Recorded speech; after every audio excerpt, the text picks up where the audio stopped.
Le cerveau humain est un réseau d'environ 100 milliards de neurones. Différentes expériences créent différentes connexions neuronales qui suscitent des émotions différentes. En fonction des neurones stimulés, certaines connexions deviennent plus fortes et plus efficaces, tandis que d'autres peuvent devenir plus faibles. C'est ce qu'on appelle la plasticité neuronale. Quelqu'un qui s'entraîne à être musicien permettra de créer des connexions neuronales plus fortes, qui développeront les deux hémisphères du cerveau afin d'être plus créatif musicalement. Pratiquement n'importe quelle sorte de talent ou de compétences peuvent être créées grâce à l'entraînement.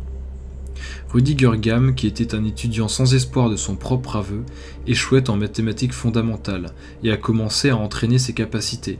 Il est devenu un célèbre calculateur humain capable d'effectuer des mathématiques extrêmement complexes.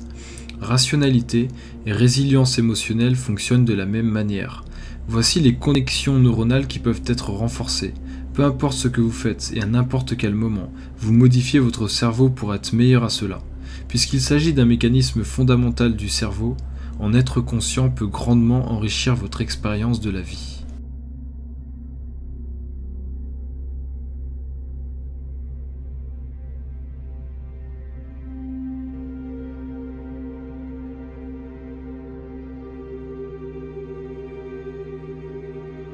Des neurones spécifiques et des neurotransmetteurs comme la noradrénaline déclenchent un état défensif quand nous sentons que nos pensées doivent être protégées contre l'influence des autres. Si nous sommes alors confrontés à des divergences d'opinion, des produits chimiques qui sont libérés dans notre cerveau sont les mêmes que ceux qui essaient d'assurer notre survie lors des situations dangereuses. Dans cet état défensif, la partie la plus primitive du cerveau interfère avec la pensée rationnelle, et le système limbique peut mettre KO la plupart de notre mémoire de travail, provoquant physiquement une étroitesse d'esprit. Nous le voyons dans les politiques de la peur, dans les stratégies des joueurs de poker, ou tout simplement quand quelqu'un est têtu dans une discussion. Peu importe la valeur d'une idée, le cerveau a du mal à la traiter quand il est dans un tel état. Au niveau neuronal, il réagit comme si nous étions menacés, même si cette menace provient d'opinions inoffensives ou de faits que vous pourriez d'ailleurs trouver utiles et accepter rationnellement.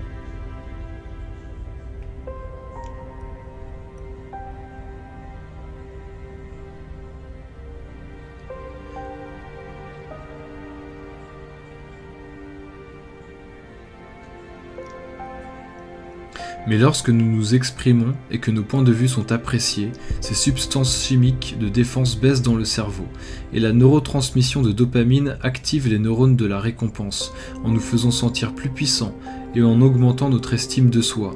Nos croyances ont un impact profond sur la chimie de notre corps, c'est pourquoi les placebos peuvent être si efficaces. L'estime de soi, ou la confiance en soi, est étroitement liée à un neurotransmetteur appelé sérotonine. Lorsque l'absence de celui-ci prend des proportions graves, il aboutit souvent à la dépression, au comportement autodestructeur ou même au suicide. La preuve sociale augmente les niveaux de dopamine et de sérotonine dans le cerveau et nous permet de lâcher les fixations émotionnelles et devenir conscient de nous-mêmes plus facilement.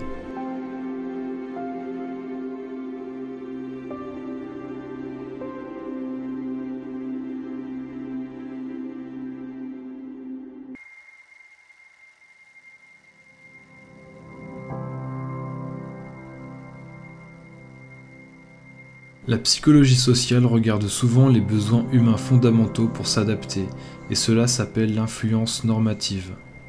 Quand nous avons construit notre boussole morale et éthique qui est presque entièrement forgée sur notre environnement, ainsi, nos actions sont souvent le résultat de la validation que nous recevons de la société. Mais de nouveaux développements en neurosciences nous donnent une meilleure compréhension de la culture et de l'identité. La recherche neurologique récente a confirmé l'existence de neurones miroirs empathiques. Quand nous éprouvons une émotion ou effectuons une action, des neurones spécifiques s'activent. Mais quand on observe quelqu'un d'autre en train d'exécuter cette action, ou quand on l'imagine, bon nombre des mêmes neurones seront déclenchés à nouveau, comme si nous étions en train d'exécuter l'action nous-mêmes. Ces neurones d'empathie nous retiennent à d'autres personnes, ce qui nous permet de ressentir ce que d'autres ressentent. Et puisque ces mêmes neurones répondent à notre imagination, nous pouvons éprouver des réactions émotionnelles comme si elles venaient de quelqu'un d'autre. Ce système est ce qui permet l'auto-réflexion. Le neurone miroir ne connaît pas la différence entre lui et les autres. C'est la raison pour laquelle nous sommes tellement tributaires de la preuve sociale et pourquoi nous voulons nous conformer. Nous sommes dans une dualité constante entre la façon dont nous nous voyons et comment les autres nous voient. Cela peut entraîner la confusion en ce qui concerne l'identité et l'estime de soi. Les scanners du cerveau montrent que nous faisons l'expérience de ces émotions négatives avant même que nous soyons conscients d'eux.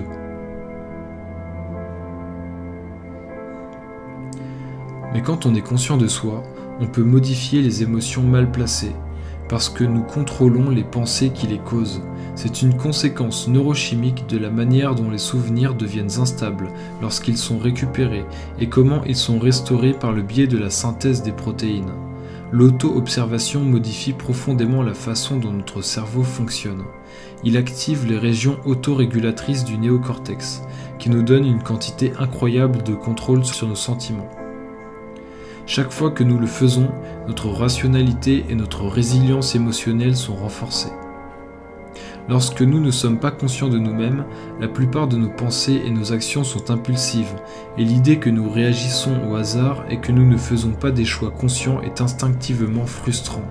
Le cerveau résout cela en créant des explications pour notre comportement, en les réécrivant physiquement dans nos souvenirs, par le biais de la reconsolidation de la mémoire, en nous faisant croire que nous étions dans le contrôle de nos actions. Il est également appelé rétro-rationalisation, et il peut laisser la plupart de nos émotions négatives non résolues et prêtes à être déclenchées à tout moment. Elles deviennent un combustible permanent à notre confusion, tant que notre cerveau essaiera de justifier pourquoi on s'est comporté de manière irrationnelle. Tout ce comportement subconscient, complexe et presque schizophrène, est le résultat d'un système parallèle distribué largement dans notre cerveau. Il n'y a pas de centre spécifique de la conscience. L'apparence d'une unité est trompeuse, car chacun de ces circuits séparés sont activés et s'expriment à un moment donné dans le temps. Nos expériences changent constamment nos connexions neuronales, physiquement, altérant notre système parallèle qui est notre conscience.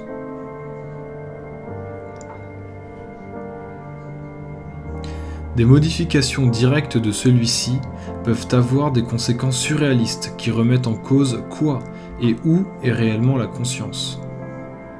Si votre hémisphère cérébral gauche devait être déconnecté du droit, comme c'est le cas chez les patients au cerveau divisé, vous seriez normalement toujours en mesure de parler et de penser de l'hémisphère gauche, alors que votre hémisphère droit aurait des capacités cognitives très limitées. Votre cerveau gauche n'aura pas besoin de la partie droite, même si cela modifie profondément votre perception. Une conséquence de ceci est que vous pouvez décrire plus de la moitié du visage de quelqu'un, mais vous ne le mentionnerez jamais, vous ne le verrez jamais comme un problème et vous ne vous rendrez même pas compte que quelque chose a changé, puisque cela affecte plus que votre perception du monde réel et s'applique également à vos images mentales. Ce n'est pas seulement un problème sensoriel, mais un changement fondamental dans votre conscience.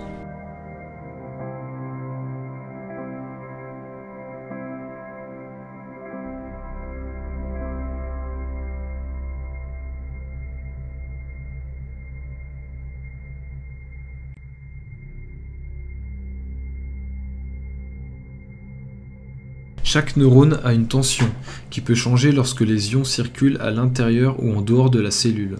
Une fois qu'une tension d'un neurone a atteint un certain niveau, elle déclenchera un signal électrique vers d'autres cellules, qui répètent le processus. Lorsque plusieurs neurones se déclenchent en même temps, nous pouvons mesurer ces changements dans la forme de l'onde. Les ondes cérébrales sous-tendent presque tout ce qui se passe dans nos esprits, y compris l'attention, la mémoire et même l'intelligence. Comme elles oscillent sur des fréquences différentes, elles sont classées dans des groupes comme alpha, θ et gamma. Chacune est associée à une tâche différente. Les ondes cérébrales permettent au méninge d'accorder les fréquences correspondantes à leur tâche particulière, tout en ignorant les signaux non pertinents. Ce processus est semblable à celui d'une radio, captant différentes ondes pour avoir des stations de radio. Le transfert d'informations entre les neurones devient optimal lorsque les activités sont synchronisées. C'est la raison pour laquelle nous faisons l'expérience de dissonance cognitive, la frustration causée par le fait d'avoir simultanément des idées contradictoires. La volonté est simplement le rouage pour réduire la dissonance entre chacun de nos circuits neuronaux. L'évolution peut être considérée comme un processus similaire, où la nature tente de s'adapter ou de raisonner avec son environnement. Mais l'homme évolue au point où il devient conscient de lui-même, il commence à méditer sur sa propre existence. Quand une personne est confrontée à un paradoxe ou un objectif, tout en pensant que l'existence humaine est vide de sens, une dissonance cognitive se produit. Tout au long de l'histoire, cela a conduit beaucoup de personnes à prendre une posture spirituelle ou religieuse pour tenter d'expliquer le fonctionnement de notre conscience, car la science a omis de donner des réponses à des questions existentielles, telles que pourquoi et comment suis-je moi ?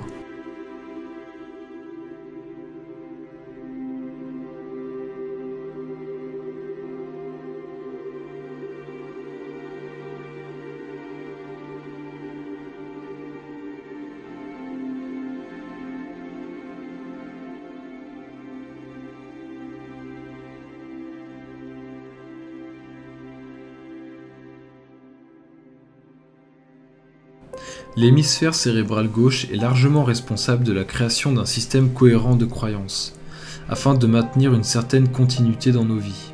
De nouvelles expériences sont pliées dans le système de croyances préexistantes. Lorsqu'elles ne correspondent pas, elles sont tout simplement refusées. Contrebalançant cela, c'est l'hémisphère cérébral droit qui a la tendance opposée. Alors que l'hémisphère gauche tente de préserver le modèle, l'hémisphère droit remet constamment en question le statu quo. Lorsque les anomalies discordantes deviennent trop grandes, l'hémisphère droit force une révision dans notre vision du monde. Cependant, quand nos croyances sont trop fortes, l'hémisphère droit peut ne pas réussir à dominer notre refus.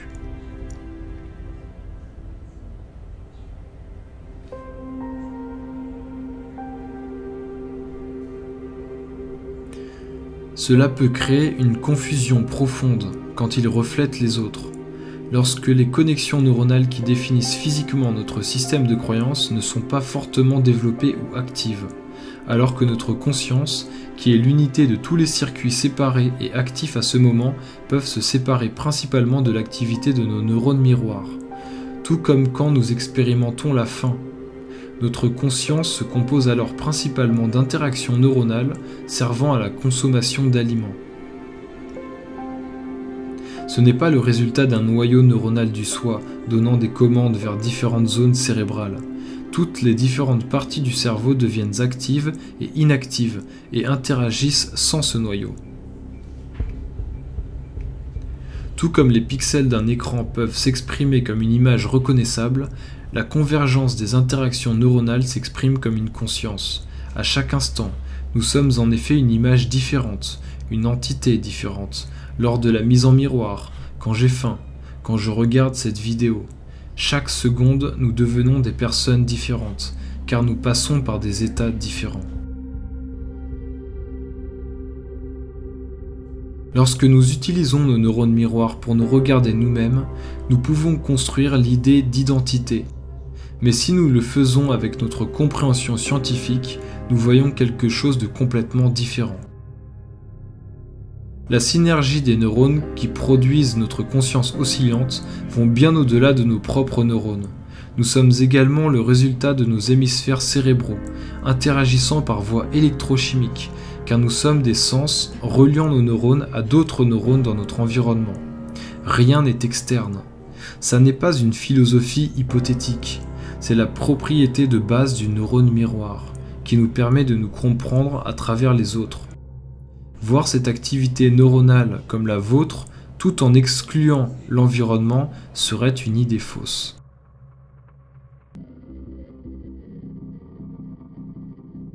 Nos caractéristiques en tant que super-organismes se retrouvent également dans l'évolution, où notre survie en tant que primates s'est appuyée sur nos capacités collectives.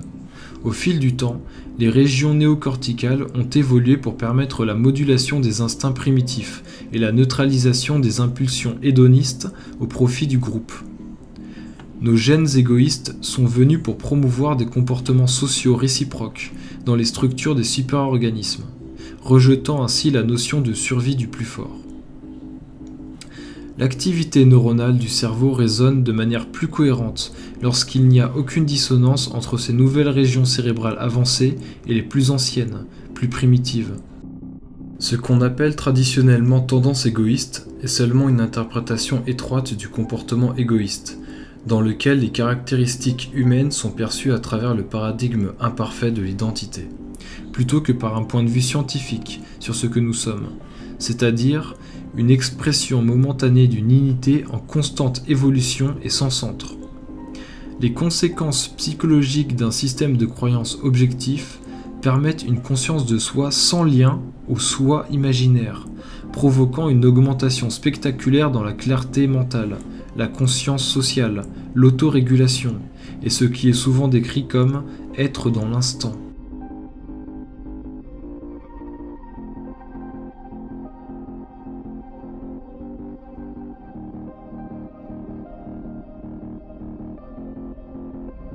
La croyance culturelle a surtout eu besoin d'un récit, d'une vue diachronique sur notre vie, d'établir des valeurs morales. Mais avec notre compréhension actuelle de la nature empathique et sociale du cerveau, nous connaissons maintenant ce point de vue scientifique, sans attachement à notre identité ou histoire. Cela donne un paradigme beaucoup plus précis, valable et plus éthique que nos valeurs anecdotiques.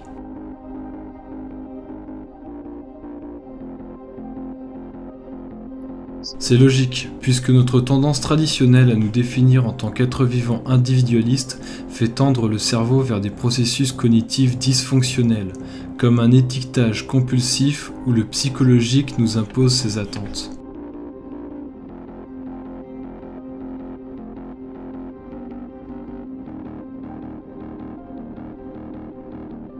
La pratique d'étiquetage sous-tend toutes les formes d'interaction dans notre vie quotidienne, mais en définissant le soi comme interne et l'environnement comme externe, nous contraignons notre propre processus neurochimique et expérimentons une déconnexion illusoire.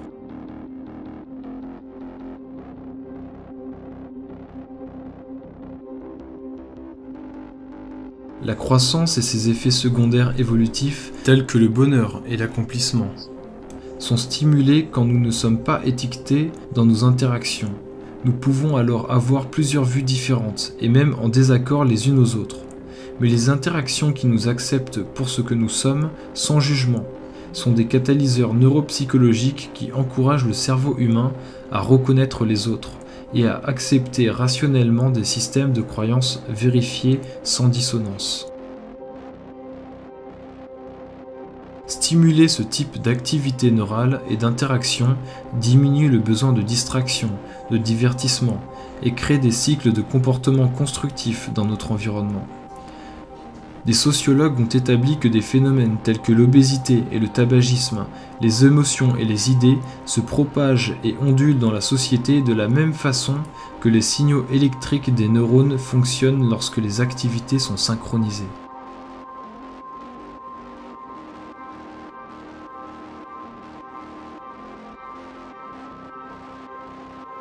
Nous sommes un réseau mondial de réactions neurochimiques, et le cycle d'acceptation et de reconnaissance qui s'amplifie est subi par les choix de tous les jours dans nos interactions. C'est la réaction en chaîne qui définit en dernier notre capacité collective à surmonter les divergences imaginaires et à regarder la vie dans le grand ordre des choses.